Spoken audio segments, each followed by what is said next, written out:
জান্নাতি মানুষ তাদের মার্কা কি জানেন?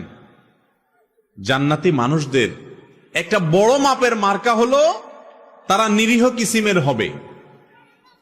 একবার রাসূল করিম সাল্লাল্লাহু আলাইহি ওয়াসাল্লাম সাহাবীদেরকে বললেন, তোমরা একটু অপেক্ষা করো, একটু পরে একটা লোককে দেখতে পাবে যে লোকটা জান্নাতি। এখন জান্নাতি নবী করিম সাল্লাল্লাহু আলাইহি ওয়াসাল্লাম রীতিমতো বলে দিচ্ছে নিশ্চয়তার সাথে যে একটু পরে একটা লোক আসবে এখানে, তোমরা খেয়াল করো কে আসে, যে আসবে সেই লোকটা জান্নাতি। সাহাবা একরাম যারা জান্নাতের পাগল, এই কথা শুনে তারা তো সবাই অত্যন্ত সতর্কতার সাথে অপলক দৃষ্টিতে চেয়ে আছে কে আসে। দেখা গেল একজন লোক, যে লোকটাকে দেখে তারা ব্রু কুচকাতে লাগলেন। সবাই মনে করেছেন এটা বোধহয় আবু বকর, ওমর, ওসমান, আলী, এরকম সিনিয়র কোন বড় সাহাবী, তারাও জান্নাতি সুসংবাদ প্রাপ্ত ইনশাআল্লাহ। তারা মনে করেছেন এরকম কোন প্রসিদ্ধ সাহাবী হয়তো আসবে, কিন্তু দেখা গেল এমন একজন লোক আসলেন যিনি অখ্যাত, কেউ তাকে তেমন বেশি চিনে না, গুরুত্ব দেয় না। নবী করিম সাল্লাল্লাহু আলাইহি সাল্লামের এই কথা শোনার পর সাহাবা একরাম চিন্তা করলেন, নবীজি যেহেতু বলেছেন লোকটা জান্নাতি, তার মুখ থেকে সুসংবাদ পাওয়া, অতএব গুলি মিস হলে এটা তো মিস হতে পারে না, এই লোকটা তো জান্নাতি অবশ্যই হবে।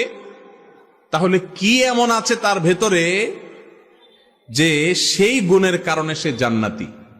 এই জন্য সাহাবা একরাম দের একটা দল কয়েকজন মিলে ওই সাহাবীর বাসায় সিসি ক্যামেরা বসাইলেন। সিসি ক্যামেরা মানে আজকালকার যুগে সিসি ক্যামেরা না, মানে মনিটরিং বসাইলেন। তারা খবর নিতে শুরু করলেন যে এই লোকটা কি করে। ওনারা মনে করছেন এই লোক বোধহয় সারাদিন রোজা রাখে আর সারা রাত দাঁড়িয়ে নামাজ কালাম পড়ে, এই জন্য কি নামাজ পড়ে, কি দোয়া পড়ে রাত্রে, এটা জেনে তারাও জান্নাতি হবেন সে আশায় ওই সাহাবীর ব্যক্তিগত জীবনকে পর্যবেক্ষণ করা শুরু করলেন। বহু চেষ্টা করে কয়েক রাত পর্যন্ত তার বাড়ির আশেপাশে অবস্থান নিয়ে সাহাবীরা তেমন কিছু উদ্ঘাটন করতে পারলেন না। দেখলেন না, এশা পড়ে যায়, শুয়ে যায়, আবার ফজরের সময় মসজিদে আসে, হয়তো বড় জোর তাহাজ্জুদটা পড়ে, আর বাকি রাত্রে তো নাক ডাকে আমাদের মতো ঘুমায়। লোকটা জান্নাতি, নবীজির মুখ থেকে সংবাদ পেয়ে গেল, কাহিনীটা কি? ওনারা নিজেরা উদ্ধার করতে যখন ব্যর্থ হলেন, এবার ওই লোকটাকে ধরছেন সাহাবীরা, যায় বলছেন, ভাই তোমার সম্পর্কে নবীজি এরকম কথা বলেছেন, কি এমন আমল তুমি করো আমাদেরকে একটু বলে দাও ভাই। জান্নাত তো আল্লাহ তাআলার অনেক বড় জান্নাত, আমাদেরকেও আল্লাহ দিলে তোমার তো আর ক্ষতি হবে না। এই কথাটা সাহাবীরা বলেন নাই, এটা বোঝাতে চেয়েছেন এবং বলেছেন, ভাই বলে দাও কি আমল করো তুমি যে তোমার সম্পর্কে এত বড় সার্টিফিকেট রহমতুল্লিল আলামিন আল্লাহ রাসূল সাল্লাল্লাহু আলাইহি ওয়াসাল্লাম স্বয়ং দিয়ে দিয়েছেন, কি করো তুমি বলো। লোকটা সাহাবীদের কথা শুনে, তিনিও সাহাবী, তিনি বললেন যে ভাই বিশ্বাস করো আমি স্পেশাল কিছুই করি না, তোমরা যা করো আমিও তা করি। ইসলামে অতিরিক্ত কোনো কিছু করার তেমন কোনো সুযোগও নাই, সবকিছু রেডিমেড। আল্লাহ এবং তার রাসূল সাল্লাল্লাহু আলাইহি ওয়াসাল্লামের পক্ষ থেকে সবকিছু রেডিমেড। তোমরা 5 ওয়াক্ত নামাজ পড়ো, ভাই আমি 6 ওয়াক্ত পড়ি না, আমিও 5 ওয়াক্ত পড়ি। তোমরা রমজানের রোজা রাখো, আমিও রমজানের রোজা রাখি। বিশেষ কিছুই আমি করি না, এমনকি অনেক নফল আমল টামলও যে আমি করি এমনও কিছু না। তবে একটা জিনিস আছে আমার, সেটা হলো আমার এই বুকে আল্লাহর জমিনে কোনো মানুষের জন্য আমার কারোর প্রতি আমার কোনো দুঃখ, কষ্ট, শত্রুতা, হিংসা বলতে কিচ্ছু নাই। কেউ আমাকে যদি একটা গালিও দেয় তো আমি একেবারে ফ্রেশ মনে থাকে মাফ করে দিই। কেউ যদি আমার পেছনে শত্রুতাও করে আমি হাসি মুখে উড়াই দিয়া তার জন্য আমার অন্তরটাকে পরিষ্কার করে ফেলাই। কাউকে দেখে যদি আমার কষ্ট হয়, হিংসা হয়, আমি তার জন্য আরো বেশি করে দোয়া করি। এক কথা, আমার অন্তরটাকে আমি পরিচ্ছন্ন করছি।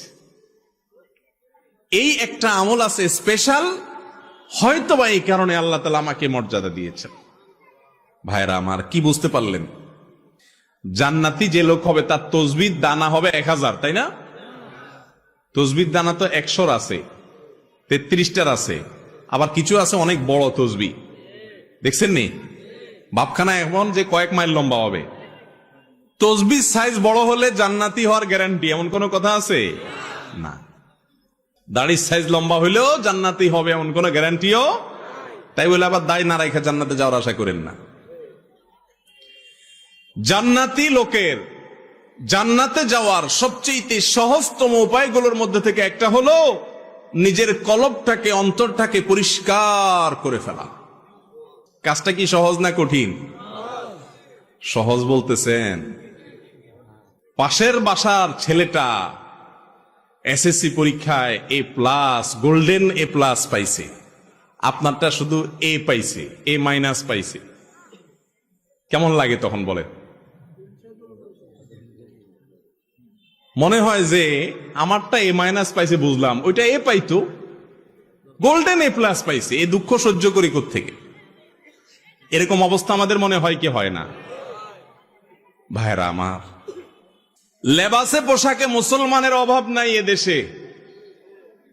আমার মতো আপনার মতো এরকম লেবাস পোশাকে মুসলমানের সংখ্যা এদেশে আলহামদুলিল্লাহ কম। ভেতর থেকে মুসলমান এর সংখ্যা এই দেশে অনেক কম। মালিক আমাদের অন্তরগুলোকে আপনি পরিষ্কার করে দেন। একজন খাঁটি মুসলমান, একজন জান্নাতি মানুষের অন্তরে কারোর প্রতি শত্রুতা, বিদ্বেষ, হিংসা থাকতে পারে না। মানুষ শত্রুতা করবে, চলতি পথে বহুত লোক আপনার শত্রুতা করবে, সবাই তো ফেরেশতা না, কিন্তু আপনার কাজ হলো সবার জন্য ক্ষমার দরজাটাকে একেবারে উন্মুক্ত করে দেওয়া। ভাইরা আমার, হিংসুক যখন অন্যের ভালো দেখে হিংসা করে, তখন কি সে নিজে সুখী হয় না দুঃখী হয়? আরো কারোর ভালো দেখে যদি আপনার ভেতরে জ্বলে, গ্যাস্ট্রিকের কারণে ভেতরে জ্বললে যেরকম কষ্ট হয়, কারোর ভালো দেখলে ভেতরে জ্বললে সেই জ্বালাতেও নাকি ভালো লাগে? কষ্ট হয়। ইবলিস আপনার আমার এত জঘন্য শত্রু যে সে সব সময় আমাদের যেটাতে কষ্ট হয় সেদিকে নিয়ে যায়। মাদক গুপ্তঘাতক, তামাক গুপ্তঘাতক, ভেতরে ভেতরে মানুষকে শেষ করে দেয়। ক্যান্সার গুপ্তঘাতক। ঠিক তেমনি ভাবে একজন ইমানদারের জন্য, তার আমলের জন্য, তার ইমানের জন্য গুপ্তঘাতক হলো হাসাদ বা হিংসা। আল্লাহ তাআলা আমাদের সবাইকে, আমাদের অন্তরগুলোকে পরিষ্কার করার তৌফিক নসিব করুন। ভাইরা আমার, কারোর প্রতি যখন হিংসা হবে, আপনি যখন নিজের বিরুদ্ধে সংগ্রাম করে হিংসাটা দূর করতে পারবেন, একটু চেষ্টা করলে দেখবেন যে দূর হয়ে গেছে ইনশাআল্লাহ। দূর হয়ে গেলে দেখবেন আপনার মনের ভিতরে শান্তি আসবে।